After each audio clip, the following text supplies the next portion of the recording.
திரு சீமான் அவர்கள் பேசியதை நாம் வரவேற்போம். லஞ்சம் ஒழிக்கப்பட வேண்டும்.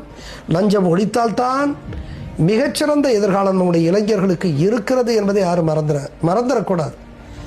எனவேதான் அவர் இன்றைக்கு பேசியிருக்கிறார். நம்மை பொறுத்த வரைக்கும் இன்றைக்கு நாம் தமிழர் கட்சி அது வளர்ந்து வரக்கூடிய ஒரு கட்சி. தமிழ் தேசிய பின்புலத்திலே உண்மையை சொல்ல போனால் தமிழ் தேசியம் அது தவிர்க்க முடியாத ஒரு அரசியல் தத்துவமாக, ஒரு கருத்தியலாக இன்றைக்கு வளர்ந்து வருகிறது.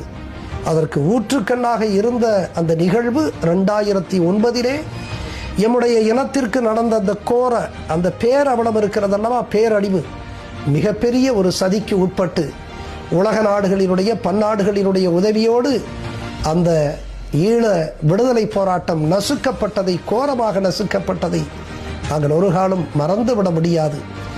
எனவே இன்றைக்கு அப்படிப்பட்ட தமிழ் தேசியத்தினுடைய ஊற்றாக இருக்கக்கூடிய அந்த கோரத்தை, அந்த கொடூரத்தை, அந்த பேரழிவை இன்றைக்கு நாங்கள் வலியோடு நினைவு கூறுகிறோம். எனவே இன்றைக்கு லஞ்சத்தை ஒழிப்போம் என்று யார் சொன்னாலும் நாம் வரவேற்கிறோம். அதை நாம் தமிழர் தலைமை ஒருங்கிணைப்பாளர் சகோதரர் திரு சீமான் அவர்கள் சொல்லியதையும் நாம் வரவேற்கிறோம். எனவே நான் கூட சொல்லுவதை கூட, இன்றைக்கு திராவிட முன்னேற்றக் கழக ஆட்சியை கூட தெலுங்கர்களுடைய ஆட்சி என்று சொல்வதை காட்டிலும் அது ஊழல்வாதிகளினுடைய ஆட்சி என்று சொல்வதுதான் மிகச்சரியாக இருக்கும்.